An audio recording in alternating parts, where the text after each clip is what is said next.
السلام علیکم ورحمۃ اللہ وبرکاتہ۔ امید کرتا ہوں کہ آپ احباب خیریت سے ہوں گے۔ آج کی اس ویڈیو کے اندر انشاءاللہ ہم سورۃ الملک کی آیت نمبر 21، 22 اور 23 سیکھیں گے مکمل تجوید قواعد کے ساتھ۔ تو آئیے شروع کرتے ہیں۔ اعوذ باللہ من الشیطان الرجیم، بسم اللہ الرحمن الرحیم۔ من هذا الذي یہاں میم مشدد پہ ہم غنہ کریں گے، نون ساکن کے بعد ہا حرف حلقے میں سے آ رہا ہے تو یہاں ہم اظہار کریں گے۔ من هذا الذي، ذال کو نرمی سے پڑھیں گے، یا مدہ ہے اس کو لونگ کریں گے۔ یرزقکم، را کو موٹا پڑھیں گے، قاف کو بھی موٹا پڑھیں گے۔ یرزقکم، یہ دیکھیں پہلے قاف ہے اور پھر کاف ہے تو دونوں میں فرق ہونا چاہیے، ٹھیک ہے، ایک موٹا ہے اور ایک باریک ہے۔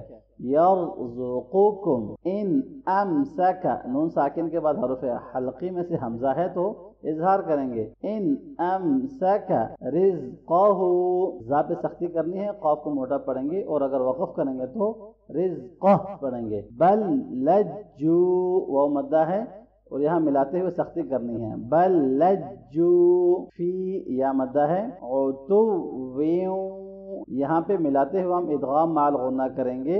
عتو ونفور، وہ مدہ کو لمبا کریں گے، ملا کے پڑھتے ہیں۔ امن هذا الذي يرزقكم ان امسك رزقه بل لجوا في عتو ونفور۔ امن هذا الذي يرزقكم ان امسك رزقه بل لجوا في عتو ونفور۔ افمن یمشی، یہاں ہم افمن یمشی نہیں پڑھیں گے، کیوں؟ نون ساکن کے بعد حروف ادغام میں سے یا آ رہا ہے تو ملاتے ہوئے ہم یہاں پر مرج کریں گے، ادغام کریں گے، افمن پڑھیں گے۔ افمن یمشی، یا مدہ ہے لمبا کریں۔ مکبن، اب یہاں پہ دیکھیں تنوین ہے اور آگے عین آ رہا ہے تو اظہار کریں گے۔ مکبن علی، کھڑی زبر کو تھوڑا سا لونگ کریں۔ وجہہ، جیم پہ قلقلہ ہوگا اور 2 ٹائم ہا ہے، پہلی ہا کو ہم شارٹ پڑھیں گے کیونکہ زیر ہے، دوسری ہا کو ہم لونگ کریں گے، ایک تو کھڑی زیر بھی ہے اوپر مد بھی ہے۔ وجہہ اہدا، مد کو تھوڑا سا لونگ کریں۔ امن یمشی، میم مشدد پہ غنہ ہوگا اور یہاں ہم ادغام کریں گے۔ امن نہیں پڑھنا، امن یمشی، یا مدہ ہے اس کو لمبا کریں۔ سویًا علی، تنوین کے بعد حروف حلقے میں سے ہے تو اظہار ہوگا۔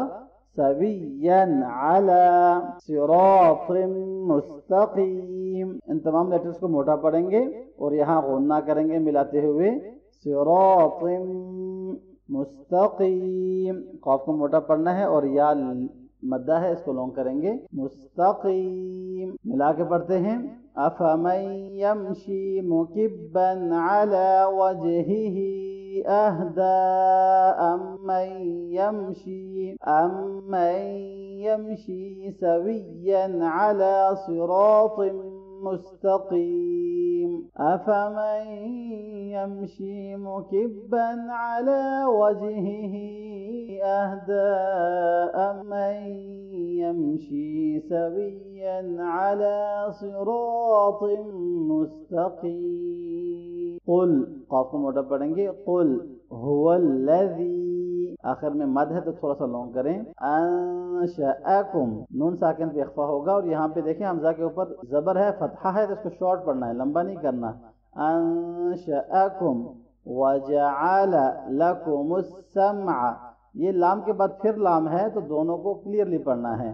وجعل لکم السمع والابصار، با پہ قلقلہ ہوگا اور ان لیٹرز کو موٹا پڑھنا ہے۔ والابصار والافئدۃ، وقف کریں گے تو والافئدہ قلیلا ما، قاف کو موٹا پڑھیں، یا مدہ ہے اور یہاں ملاتے ہوئے ہم غنہ کریں گے، آخر میں الف بھی مدہ ہے۔ قلیلا ما، قاف کو موٹا پڑھیں گے، یا مدہ ہے اور ملاتے ہوئے غنہ ہوگا، آخر میں الف بھی مدہ ہے۔ قلیلا ما،